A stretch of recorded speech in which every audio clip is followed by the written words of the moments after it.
Assalamualaikum warahmatullahi wabarakatuh.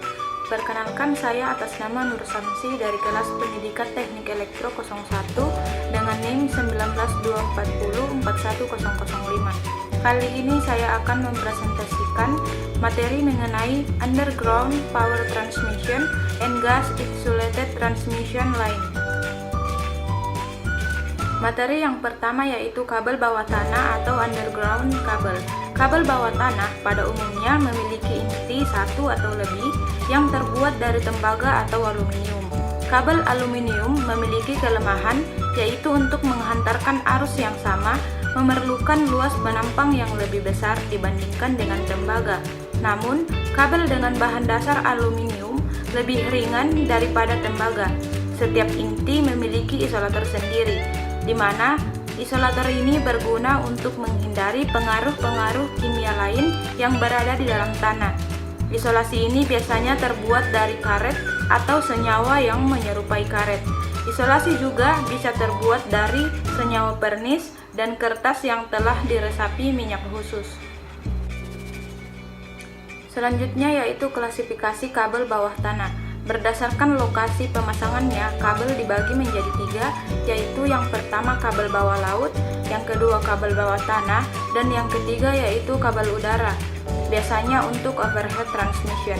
Kemudian, klasifikasi kabel berdasarkan isolasi dibagi menjadi tiga, yaitu kabel dengan isolasi solid, yaitu karet atau menyerupai karet, yang kedua yaitu kabel dengan isolasi pernis, dan yang ketiga yaitu kabel dengan isolasi kertas yang diresapi minyak khusus. Selanjutnya yaitu berdasarkan jumlah konduktor dalam kabel. Menurut klasifikasinya terdapat 4 jenis kabel, yaitu yang pertama single core, yang kedua double core, yang ketiga triple core, dan yang keempat yaitu kabel berinti banyak.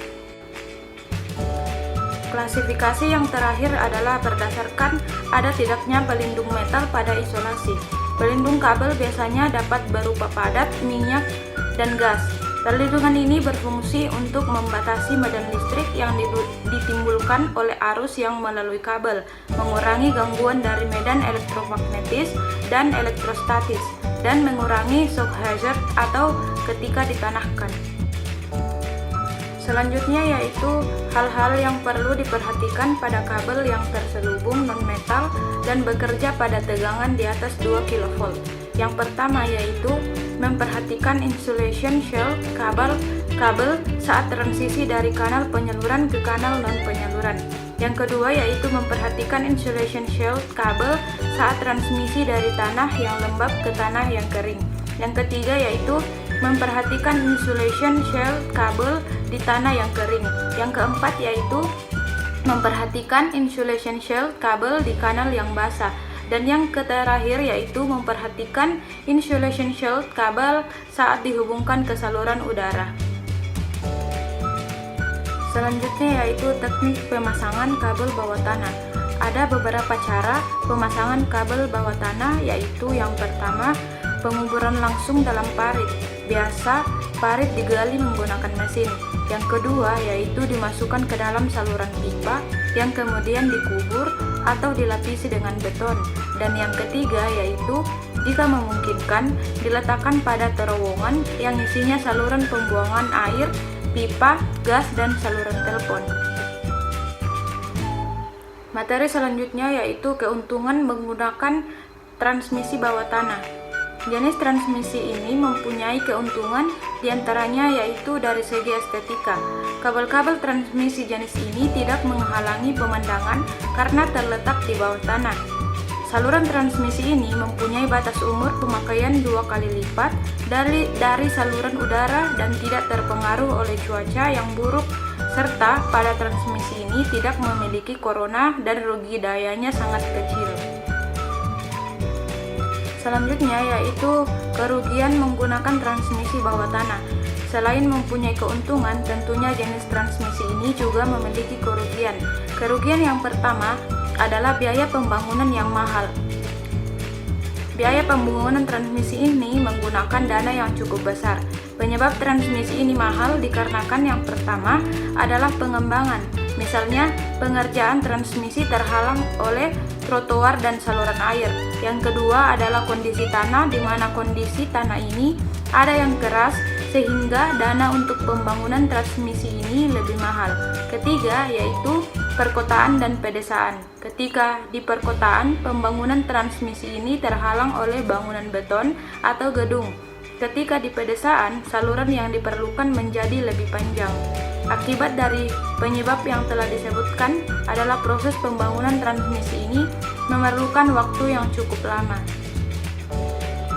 Selanjutnya yaitu metode teknis dalam perancangan transmisi bawah tanah. Pada saat ini terdapat 4 metode teknis dalam perancangan pembangunan transmisi bawah tanah. Yang pertama yaitu dengan menggunakan kabel bawah tanah dengan isolasi solid. Pada umumnya kabel jenis ini dipasang di perkotaan atau di mana saluran udara tidak memungkinkan untuk dibangun.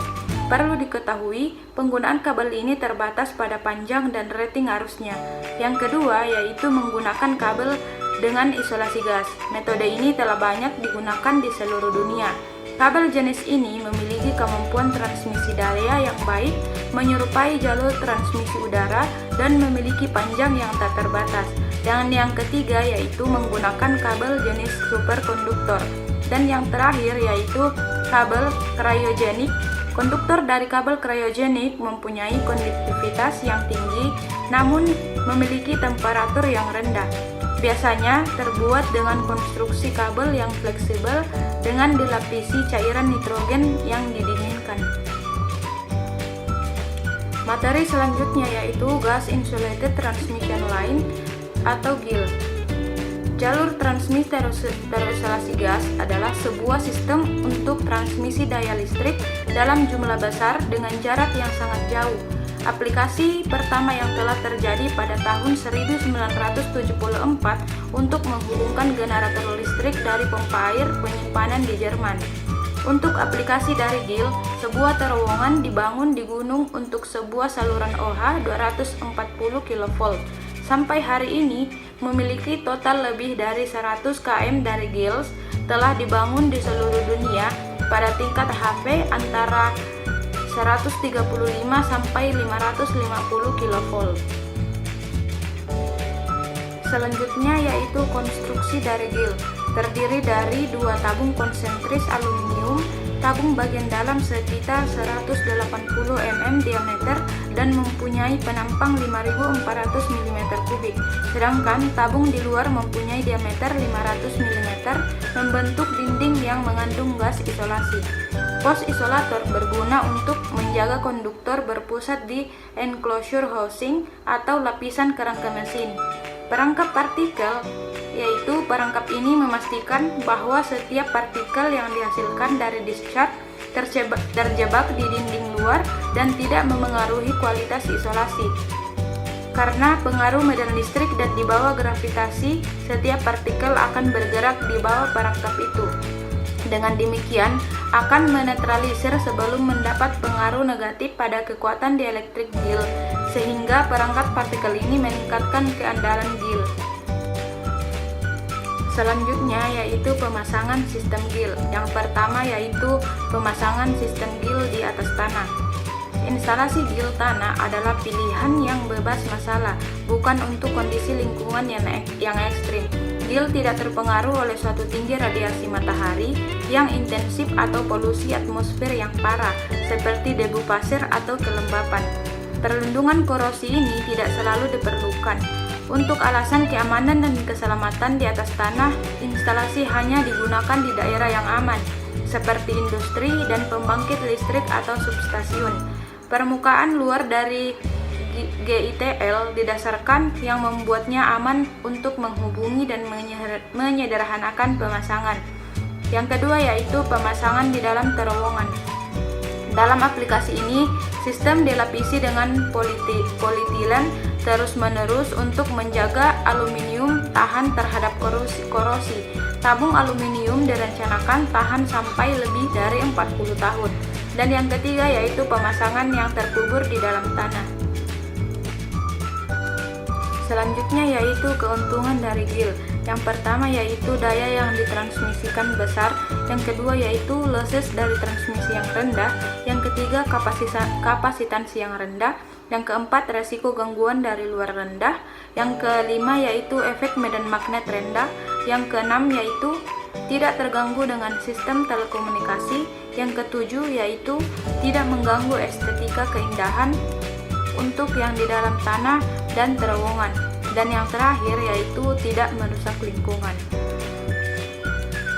Selanjutnya yaitu kerugian dari GIL. Selain mempunyai keuntungan, tentunya memiliki kerugian. Kerugian yang pertama yaitu biaya investasi yang mahal, yang kedua yaitu kontaminasi partikel menurunkan keandalan isolasi dari GIL, yang ketiga yaitu sulitnya mencari kegagalan pada konduktor karena dipasang di dalam tanah, yang keempat yaitu gas FS6 sangat berbahaya.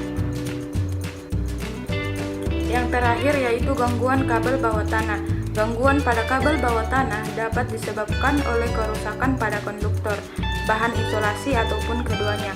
Akibatnya dapat terjadi kondisi-kondisi seperti yang pertama gangguan konduktor yang putus, yang kedua yaitu gangguan seri, yaitu gangguan tahanan yang terhubung secara seri, yang ketiga yaitu gangguan antar fasa, dan yang terakhir yaitu gangguan fasa ke tanah. Itulah tadi pemaparan materi dari saya mengenai underground power transmission and insulated transmission line. Semoga apa yang saya sampaikan dapat bermanfaat bagi teman-teman. Kurang dan lebihnya mohon dimaafkan. Wassalamualaikum warahmatullahi wabarakatuh.